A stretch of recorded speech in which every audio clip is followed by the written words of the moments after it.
안녕하세요. 네, 저는 광주제일교회를 담임하는 권대현 목사라고 합니다. 이렇게 여러분을 만나 뵙게 돼서 대단히 반갑습니다. 사실은 얼굴을 뵙고 또 만나야 하지만 우리 사회가 비대면으로 만나는 사회가 되어서 이렇게 영상으로 여러분을 만나 뵙게 되었습니다. 아마 영상이 아니라 그냥 대면에 만나야 된다면 아마 제가 소망교회에 가지 못했을 겁니다. 아마 시간이 여러 가지 안 맞으니까요. 그래서 오히려 좋은 기회가 되었다고 생각합니다. 아마 모든 선생님들이 굉장히 고민이 많은 시대를 살아가는 그런 것들을 우리가 맞이하면서 어떻게 하면 이런 시대에서 내가 한 사람의 교사로서 살아가야 할지, 어떻게 가르쳐야 할지 정말 고민이 깊습니다. 제가 많은 분들을 만나보지만 대안을 찾는 것이 굉장히 어려운 시대인 것이 사실입니다. 많은 교회들이 새로운 시대에 노력을 하고는 있지만 뾰족한 대안을 찾기는 사실 굉장히 어려운 것이 사실입니다. 그래서 함께 여러 가지 시도도 해보고 또 이 모든 것들을 통해서 정말 좋은 방법이 무엇인지, 어떻게 하면 나에게 맡겨진 어린이와 학생들이 그리스도의 형상으로 변화되어 갈지, 이런 것들을 또 함께 고민하고 또 기도하고 도전해보고 이런 시간들이 저와 여러분에게 있었으면 참 좋겠습니다. 자, 오늘은 이제 첫 번째 시간인데요. 우리 사회는 이제 언택트라고 하는 사회, 서로가 대면하지 못하는 그런 사회 속에서 과연 어떻게 하면 좋을까, 이런 고민을 하는데 교육 방법 중에 이제 flipped learning이라고 하는 것이 있습니다. 그건 뭐냐면 거꾸로 뒤집다라고 하는 건데요. 과거에는 강의를 교실에서 듣고 숙제를 집에서 하는 이런 형태로 우리가 교육을 했다면, 지금은 그것을 뒤집는 교육 형태가 있었고, 그리고 그것이 이제는 우리에게 필수적으로 다가온다라고 생각합니다. 예를 들면 뭐냐면 우리가 공부는 오히려 각자 집에서 하고, 그리고 모여서 토론이나 질문을 하는 형태로 뒤집히는 거죠. 그러니까 처음에 강의로부터 각자 공부하는 것으로 갔다면 이게 뒤집혀서 각자 공부를 하고 이제 모여서는 토론과 질문을 하는 형태, 이걸 flip learning이라고 이야기를 합니다. 모든 것이 이렇게 거꾸로 뒤집힌다라는 것, 이것이 오늘 우리가 겪고 있는 것이 아닌가 생각합니다. 예를 들면 교회 건물은 대단히 중요한 것이죠. 교회가 가지고 있는 건축 혹은 사람들이 모여야 하는 장소, 이런 것들이어서 교회의 규모가 클수록 건물은 커야 하는 겁니다. 근데 지금 시대는 이것이 뒤집혔습니다.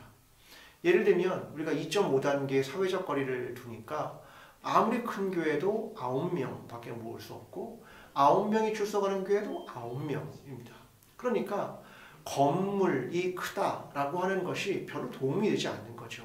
그러니까 건물이라고 하는 건 이전에는 중요하다고 생각했는데 요즘 보니까 건물이 그리 중요하지 않구나, 이런 생각들을 많이 하게 되는 겁니다. 이게 모든 것의 이런 역전 현상이 우리 가운데 찾아온 것이 사실입니다. 그래서 과연 교육이란 무엇인가, 이런 질문을 우리가 하는 그런 시대를 맞이했습니다. 사실 유치원을 다니는 아이들을 이제 부를 때 영어를 사용한다면 kindergarten이라고 이야기하죠. 그러니까 아이들이 정원에서 뛰어노는 것, 이것이 보통 아이들을 교육하는 보다 나은 개념이 아닌가 생각합니다.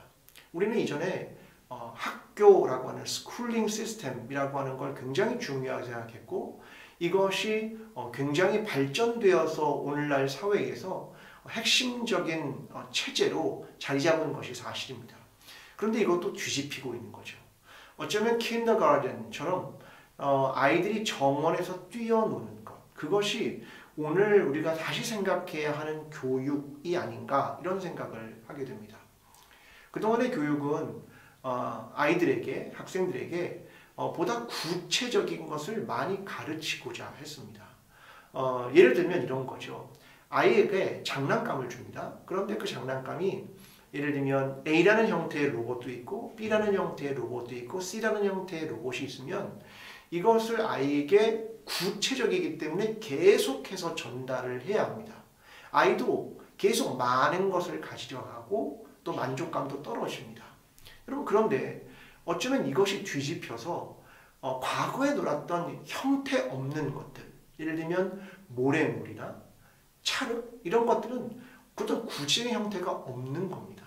그러니까 이런 형태의 교육이 오히려 더 많은 창의성, 상상력, 그리고 놀 수 있는데 아이들이 지루해하지 않고 오히려 자기 안에 있는 걸 꺼내서 형태로 만드는 형태의 교육을 보여주고 있는 것 아닌가, 이런 생각을 하는 거죠.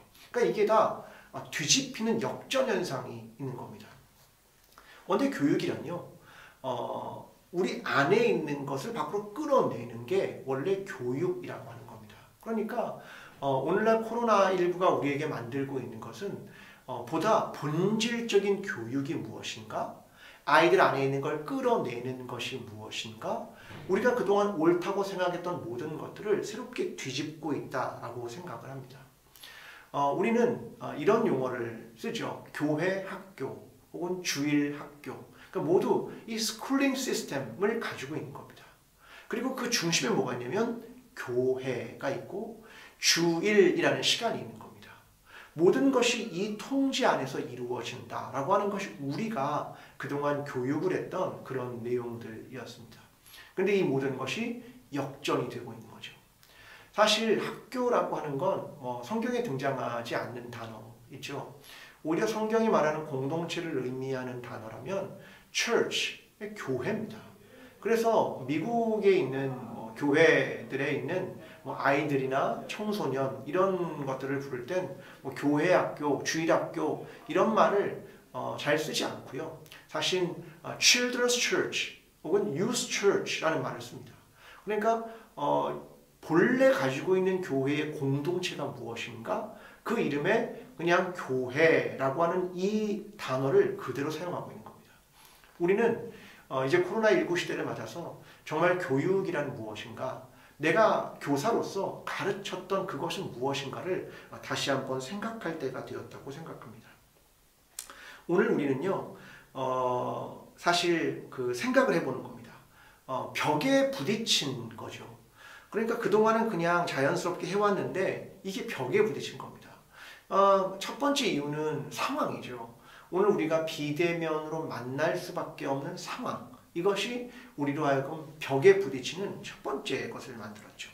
저는 두 번째가 있다고 생각하는데, 그건 뭐냐면 그동안 교회에서 우리가 교육을 했던 그 모든 일들은 다른 교육을 별로 생각해보지 않았다는 겁니다.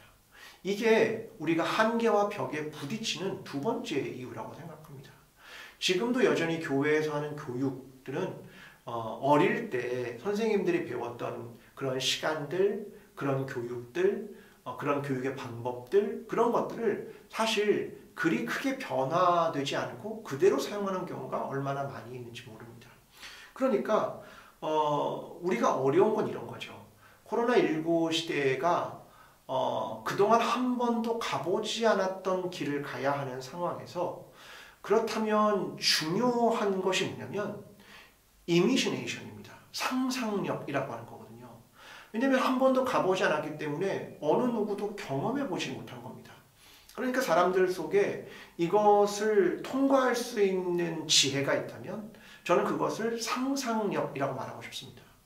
근데 우리 안에 그동안 여태까지 해왔던 전통적인 교육과 변함없이 수십 년 전부터 이루었던 교육을 그대로 해왔기 때문에 우리는 여전히 상상력을 발휘하지 못해서 지금 우리 앞에 닥친 한계, 벽, 여기를 뛰어넘기가 대단히 어려운 것은 아닌가라고 생각합니다. 우리는 이런 생각을 한번 해볼 필요가 있는데요. 모든 건 어떤 변화를 반드시 하게 됩니다. 그런데요, 단계가 있습니다. 예를 들면 어떤 모양이 없다면 가장 먼저 되는 건 뭐냐면 포메이션입니다. 그러니까 어떤 것들의 형태가 지어지는 것, 이것이 첫 번째 단계입니다. 근데 이것이 그 다음으로 변화가 되려면 중간에 거쳐야 하는 과정이 하나 있습니다.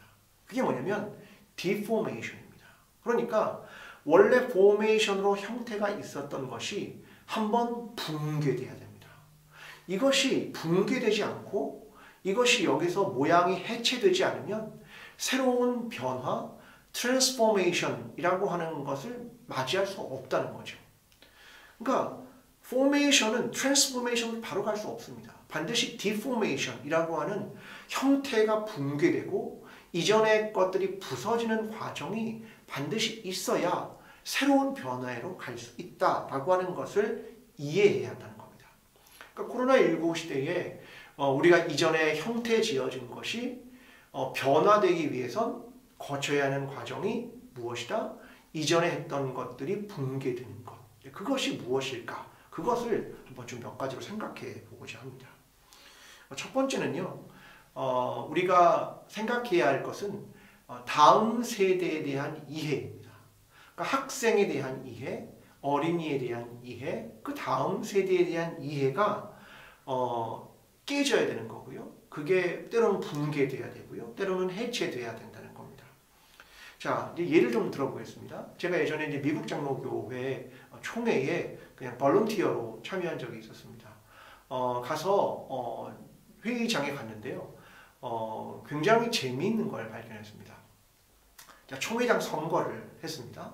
그런데 투표를 할 때요. 3번의 투표를 합니다. 첫 번째 투표하는 사람이 누구냐면 그 총회 장소에 노회마다 다음 세대에 있는 청소년을 함께 데리고 갑니다.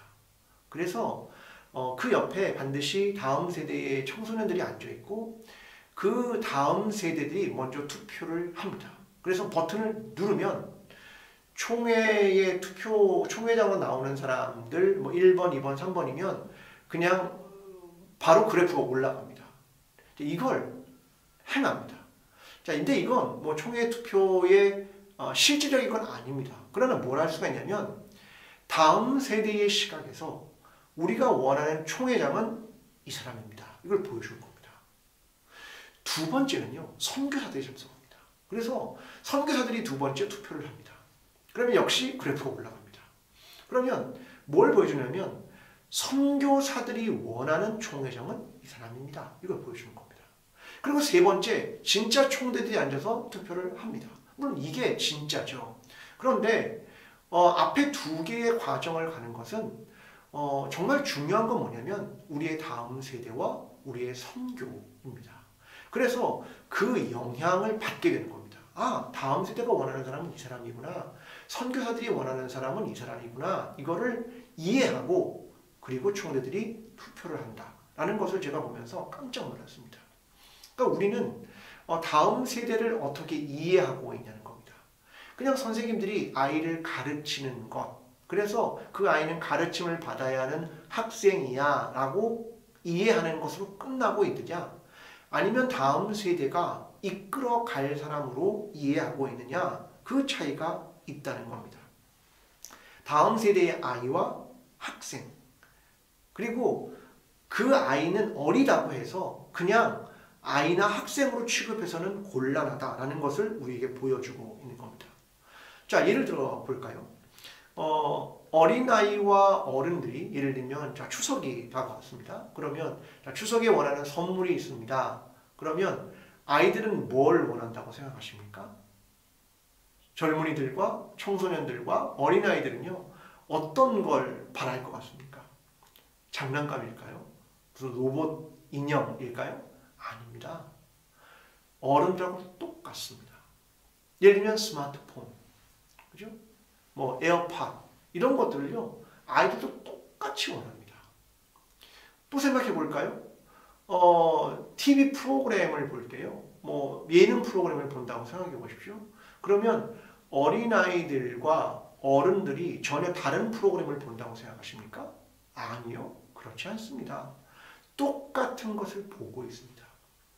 예전에 어른들은 이런 생각을 했죠. 신문을 보면 한자도 많이 나오고 뭐 사설을 읽어야 돼, 이런 얘기를 저도 되게 많이 들었습니다.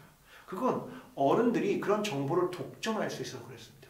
근데 지금은요, 그렇지 않습니다. 모두가 같다라는 것입니다.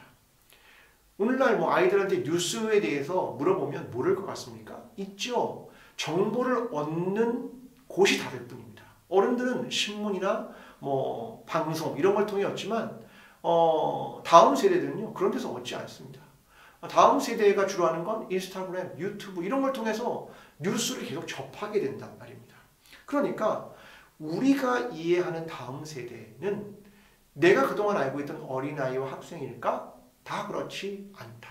이걸 빨리 깨야 하는 겁니다. 그래서 학습자에 대한 이해를 내가 빨리 정리해내지 않으면 그 다음부터 그 다음 세대로 넘어가기가, 시대로 넘어가기가 굉장히 어려워진다는 거죠. 자, 두 번째, 우리가 또 다시 생각해야 하는 것이 두 번째가 있습니다. 그건 뭐냐면 교사의 자기 이해라고 생각합니다. 과거의 교사는 어떤 사람들인가요? 전문가 아닙니까? 혹은 지식 소유자이겠죠? 이런 말도 되겠죠? 기억의 전달자. 이게 다 교사가 가지고 있는 걸 겁니다. 그래서 선생님은 아이들에게 뭔가를 가르쳐 줍니다. 이 구조는 대단히 수직적인 구조이죠. 그런데 지금은요, 그렇지 않습니다. 이 구조가 수평적으로 일어난단 말입니다. 과연 더 많은 지식을 가지고 있을까? 생각해 봐야 합니다. 예전에 제가 이제 장인어른께 아이패드를 선물을 해드렸습니다. 그러면 이제 사용법을 잘 아셔야 되는데 또 연세가 있으시니까 사용법을 잘 모르지 않습니까? 그럼 누가 가르쳤다고 생각합니까? 제 아들이 할아버지를 가르쳤습니다. 여러분 옛날 같으면 할아버지가 손자를 가르치는 거죠. 그런데 그렇지 않습니다. 그러니까 과연 누가 교사인가? 이걸 잘 생각해야 한다는 겁니다.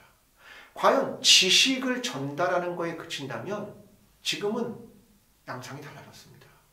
과연 그것만을 붙든다면 과연 가능할까라는 거죠. 지식의 전달만을 한다면 과연 교사가 정말 가르치는 사람인가? 이 질문을 해야 한다는 겁니다. 그래서 교사의 위치를 빨리 생각을 바꿔야 되는 겁니다. 교사는 가르치는 사람이 아닙니다. 지금의 교사는 어시스트하는 사람입니다. 뭔가를 조력하는 사람이고요. 도와주는 사람입니다. 어시스턴트란 말입니다.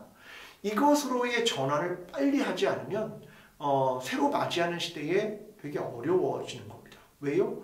권위라고 하는 것에 대한 생각이 되게 복잡하게 올 거기 때문에 그렇습니다. 예를 들면 말레이시아 같은 국가에서는요. 교과목을 우리 같으면 국어, 영어, 수학 이런 과목들을 가지고 학생들이 가르치지만 이미 그런 과목이 많이 사라지고 있습니다. 교과목이 변하고 있습니다. 어떻게 변하냐면 리더십, 의사결정, 갈등 해결 이게 교과목으로 나타나기 시작한단 말입니다. 자, 그러면 우리가 생각했던 지식의 전달로부터 뭔가 변해가는 겁니다. 자, 그때 교사는 모든 걸 가르쳐주는 입장이 아니라 실제로 그 안에서 이루어지는 일들을 돕고 스스로 학생 스스로가 리더십은 어떻게 갖는 것이고 의사결정의 구조와 방법은 어떻게 되는 것이고 갈등이 일어났을 때 어떻게 해결하는 것이고 문제 해결 능력은 어떻게 갖는 것이고 이런 것들을 배우게 된단 말입니다. 그러니까 이미 교육 자체가 어떤 특정 교과목을 지식으로 가르치거나 그걸 형태지어 가르치는 것으로부터 그 과정에 있어서 또한 살아가는 데 있어서 꼭 필수적인 내용들로의 전환이 시작됐다라는 것으로 이해하는 것이 중요합니다. 그러려면 그 첫 번째 단추는 뭐냐면 교사의 자기 이해 이것이 변화돼야 된다. 그렇게 설명드릴 수 있습니다. 세 번째 바뀌어야 되는 것이 있습니다. 그건 뭐냐면 내가 섬기고 있는 교육 공동체, 그러니까 우리 반에 있는 아이들, 혹은 우리의 부서에 있는 사람들, 아이들, 학생들, 그들에 대한 이해가 바뀌어야 된다는 거죠. 파크 팔머라는 사람은 진리의 공동체라고 하는 용어를 썼습니다. 자, 이건 뭐냐면 그동안 교육은 어떤 전문가가 있고요. 이 전문가가 중간 전문가들에게 지식을 전달하고요. 이 중간에 있는 전달자들이 그 하위에 있는 학생들에게 전달하는 형태로 진행이 되었습니다.